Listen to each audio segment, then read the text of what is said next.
ദൈവത്തിൻ്റെ അതിപരിശുദ്ധമായ നാമം മഹത്വപ്പെടുമാറാകട്ടെ. G of goodness today Christian ചാനലിലേക്ക് എല്ലാവർക്കും യേശുക്രിസ്തുവിൻ്റെ നാമത്തിലുള്ള സ്നേഹവന്ദനത്തെ അറിയിക്കുകയാണ്. ഇന്ന് നാം ചിന്തിക്കുവാൻ പോകുന്ന ദൈവത്തിൻ്റെ വചനം സദൃശവാക്യങ്ങൾ 6-ാം അധ്യായത്തിൻ്റെ 6-ാമത്തെ വാക്യമാണ്. എപ്പോഴും ഓർപ്പിക്കാറുള്ളതുപോലെ ഈ ചാനൽ നിങ്ങൾ സബ്സ്ക്രൈബ് ചെയ്യുക, മറ്റുള്ളവരിലേക്ക് അത് ഷെയർ ചെയ്യുക. മടിയ ഉറുമ്പിൻ്റെ അടുക്കൽ ചെല്ലുക, അതിൻ്റെ വഴികളെ നോക്കി ബുദ്ധി പഠിക്കുക. അതിനെ നായകനും മേൽവിചാരകനും അധിപതിയും ഇല്ലാതിരുന്നിട്ടും വേനൽക്കാലത്ത് തൻ്റെ ആഹാരം ഒരുക്കുന്നു, കൊയ്ത്ത് കാലത്ത് തൻ്റെ തീൻ ശേഖരിക്കുന്നു. മടിയന്മാരായിരിക്കുന്ന ആളുകളോട് ദൈവത്തിൻ്റെ പരിശുദ്ധാത്മാവ് രേഖപ്പെടുത്തിയിരിക്കുന്ന ദൈവവചനം ആവശ്യപ്പെടുകയാണ്. നീ ഒരു കാര്യം ചെയ്യണം, നീ എഴുന്നേറ്റിട്ട് ഉറുമ്പിൻ്റെ അടുക്കൽ ചെല്ലണം, അതിൻ്റെ വഴികളെ നോക്കി പഠിക്കണം. അതിൻ്റെ അടുത്ത വാക്യത്തിൽ പറയുകയാണ്, മടിയ നീ എത്ര നേരം കിടന്നുറങ്ങും, എപ്പോൾ ഉറക്കത്തിൽ എഴുന്നേൽക്കും, കുറെ കൂടെ ഉറക്കം, കുറെ കൂടെ നിദ്ര, കുറെ കൂടെ കൈകെട്ടി കിടക്കുക. മടിയനായിരിക്കുന്ന ആളുകളെ നമുക്ക് എല്ലാ തലമുറയിലും കാണുവാനായിട്ട് സാധിക്കും. ഈ തലമുറയിലും ധാരാളം മടിയന്മാരുണ്ട്, വളരെ വൈകി എഴുന്നേൽക്കുന്ന ആളുകൾ.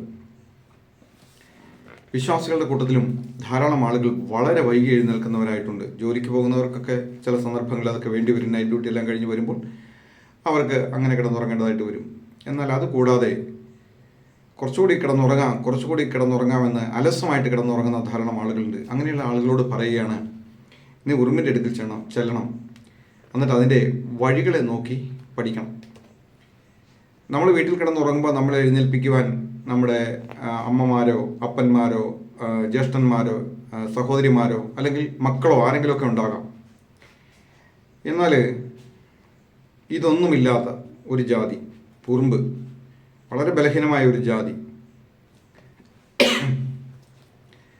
നമ്മളാരും ശ്രദ്ധിക്കപ്പെടാതെ നമ്മുടെ ഭവനങ്ങളിലൂടെയൊക്കെ സഞ്ചരിക്കുന്ന ഒരു കൂട്ടം, സമൂഹമായിട്ട് ജീവിക്കുന്ന ഒരു കൂട്ടം, ഒറ്റപ്പെട്ട് ജീവിക്കാതെ ഒരു സമൂഹമായിട്ട് ചേർന്ന് ജീവിക്കുന്ന, ഒരു കോളനിയായിട്ട് ചേർന്ന് ജീവിക്കുന്ന ഒരു കൂട്ടം ജീവികളാണ് ഉറുമ്പുകൾ. അതിൻ്റെ അടുക്കൽ ചെന്നിട്ട് അതിൻ്റെ വഴി നോക്കി പഠിക്കാനായിട്ടാണ് ദൈവാത്മാവ് നമ്മെ ഉത്ബോധിപ്പിക്കുന്നത്. എന്താണ് ഉറുമ്പിൻ്റെ അടുക്കൽ ചെന്നിട്ട് നമുക്ക് പഠിക്കുവാനായിട്ടുള്ള ഒരു കാര്യം? അനേക കാര്യങ്ങളുണ്ട്. ഒന്നാമത്തെ കാര്യം, അതിനെ നയിക്കുവാനോ നിയന്ത്രിക്കുവാനോ നടത്തുവാനോ ആരുമില്ല എന്നുള്ളതാണ്. നമ്മുടെ ക്രിസ്ത്യ ജീവിതത്തിലും നമ്മളെ ആരെങ്കിലുമൊക്കെ നടത്തണം. ദൈവത്തിൻ്റെ പരിശുദ്ധാത്മാവിനെ കൂടാതെ തന്നെ നമ്മളെ നടത്തുവാനായിട്ട് എപ്പോഴും നമ്മളെങ്ങനെ പിറകെ നടന്ന് നമ്മളെ ഉത്ബോധിപ്പിച്ചുകൊണ്ട് നടത്തുവാനായിട്ട് ആളുകൾ വേണമെന്നുള്ളൊരു അവസ്ഥയിലേക്ക് വിശ്വാസികൾ നീങ്ങിക്കൊണ്ടിരിക്കുന്നു. ഭവനങ്ങളിൽ താമസിക്കുന്ന കുഞ്ഞുങ്ങൾ ജീവിച്ചുകൊണ്ടിരിക്കുന്നു. എന്നാൽ ഉറുമ്പ് അതിന് മേൽവിചാരകനില്ല. അതിനെ നടത്തിക്കൊണ്ട് പോകാൻ, നയിച്ചുകൊണ്ട് പോകാനായിട്ട്, മാർഗനിർദ്ദേശങ്ങളെ കൊടുത്ത് കൊണ്ടുപോകുവാനായിട്ട് ഒരു ലീഡറുമില്ല. ഒരു കോളനിയിൽ പല കൂട്ടം ആളുകളുണ്ട്. അവർക്ക് പ്രത്യുൽപാദന ശേഷി കൊടുക്കുവാനായിട്ട് ആണുറുമ്പുകൾ, മുട്ടകളിടുവാനായിട്ട് രാജ്ഞി ഉറുമ്പുകൾ, പിന്നെ ധാരാളം തൊഴിലാളി ഉറുമ്പുകൾ ഉണ്ട്. 100 മുതൽ ലക്ഷക്കണക്കിന് വരെ കോളനികളുള്ള കൂട്ടങ്ങളുണ്ട്. എന്നാൽ അവർ ഒറ്റയ്ക്ക് താമസിക്കുന്നതില്ല. അവർ വേനൽക്കാലത്തേക്ക് തൻ്റെ ആഹാരം അവർ കരുതി വയ്ക്കുന്നു. നമ്മൾ ഉറുമ്പിനെ നോക്കി പഠിക്കുമ്പോൾ ഉറുമ്പ് തന്നെക്കാൾ 8 ഇരട്ടി വരെ വലിപ്പമുള്ള ആഹാര പദാർത്ഥങ്ങൾ എടുത്തുകൊണ്ട് പോകുന്നത് നമുക്ക് കാണുവാൻ സാധിക്കും. അവയ്ക്ക് നന്നായിട്ട് ഘ്രാണശക്തിയുണ്ട്. നമ്മുടെ വീട്ടിൽ നാം ഏതെങ്കിലും ഒരു മധുരപലഹാരം ഭക്ഷിച്ച്, ഒരു കേക്കാകട്ടെ, സുഖിയനാകട്ടെ, അല്ലെങ്കിൽ ഒരു ലഡു ആകട്ടെ, ജിലേബി ആകട്ടെ, ഏതെങ്കിലും മധുരപലഹാരത്തിൻ്റെ അവശിഷ്ടങ്ങൾ താഴെ വീണ് പോയി കഴിഞ്ഞാൽ എവിടെ നിന്നാണെന്നറിയില്ല, നിസ്സാര നിമിഷങ്ങൾക്കുള്ളിൽ അവിടെ ഉറുമ്പ് പാഞ്ഞെത്തും. ആ നുറുക്കുകൾ അത് എടുത്തുകൊണ്ട് പോകും. തന്നെക്കാൾ ഇരട്ടി വലിപ്പമുള്ള 5ഉം 8ഉം ഇരട്ടി വലിപ്പമുള്ള വസ്തുക്കളെ അത് വലിച്ചുകൊണ്ട് പോകും. ഇനി ഒരുപക്ഷെ അത് കുറച്ചുകൂടി വലിപ്പമുള്ളതാണെങ്കിൽ ചില പ്രാണികളോ ചില വണ്ടുകളോ അല്ലെങ്കിൽ കുറച്ച് വലിയ അപ്പനുറുക്കുകളൊക്കെ ആണെങ്കിൽ ഒറ്റയ്ക്ക് എടുക്കാൻ കഴിയില്ലെങ്കിൽ അത് കൂട്ടം ചേർന്ന് എടുത്തുകൊണ്ട് പോകുന്നത് നമുക്ക് കാണുവാനായിട്ട് സാധിക്കും. അത് ഒരു സമൂഹ ജീവിയായിട്ട് ജീവിക്കുന്നു. അപ്പോൾ അതിൻ്റെ വഴികളെ നോക്കി പഠിക്കുവാനായിട്ട് പറഞ്ഞു കഴിഞ്ഞാൽ അത് പോകുന്ന വഴിയിൽ ആഹാരം ഭക്ഷിക്കുന്നില്ല. ഇതെല്ലാം തങ്ങളുടെ കൂട്ടിൽ, തങ്ങളുടെ കോളനിയിൽ എത്തിച്ചതിന് ശേഷം മാത്രമേ അവ ഭക്ഷിക്കുന്നുള്ളൂ.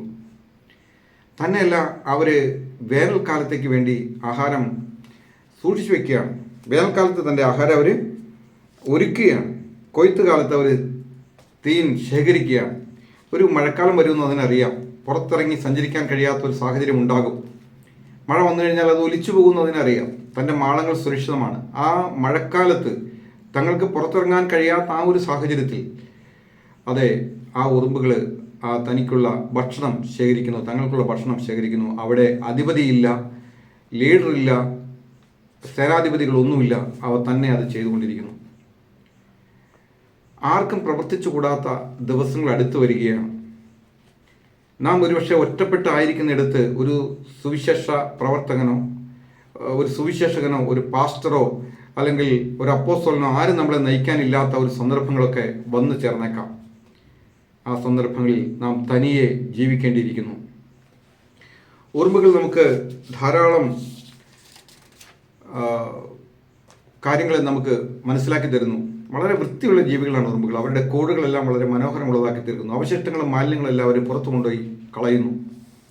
നമ്മുടെ ക്രിസ്തീയ ജീവിതത്തിലും വളരെ വെടിപ്പുള്ള ഒരു ജീവിതം ദൈവം നമ്മെക്കുറിച്ച് ആഗ്രഹിക്കുന്നു. ഒരു കൃത്യമായ ഉറക്കം, കൃത്യമായ ഒരു അടുക്ക്, ചിട്ട, പ്രവർത്തന രീതികൾ മറ്റുള്ള മനുഷ്യരിൽ നിന്ന് വ്യത്യസ്തരായിട്ട് വളരെ നന്നായിട്ട് ജീവിക്കണമെന്ന് ദൈവം നമ്മെക്കുറിച്ച് ആഗ്രഹിക്കുന്നു.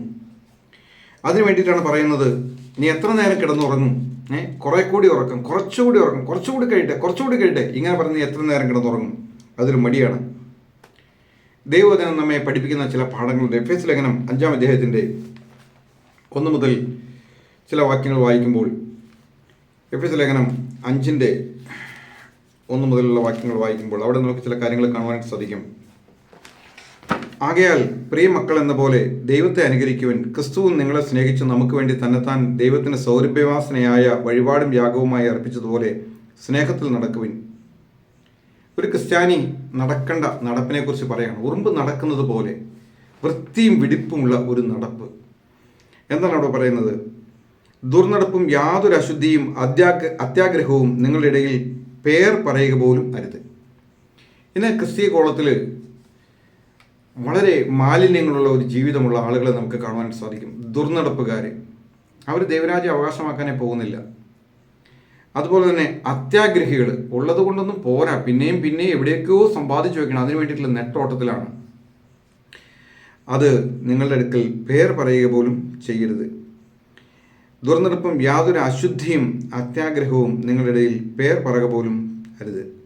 അങ്ങനെയാകുന്നു വിശുദ്ധന്മാർക്ക് ഉചിതം. നാം രക്ഷിക്കപ്പെട്ട വേർപെട്ട ഒരു ദൈവജനമാണ്. നാം വിശുദ്ധനാണ്. നമ്മുടെ കർത്താവ് വിശുദ്ധനായിരിക്കുന്നത് പോലെ നമ്മൾ വിശുദ്ധരായിരിക്കണമെന്ന് ദൈവവചനം നമ്മോട് ആവശ്യപ്പെടുന്നു.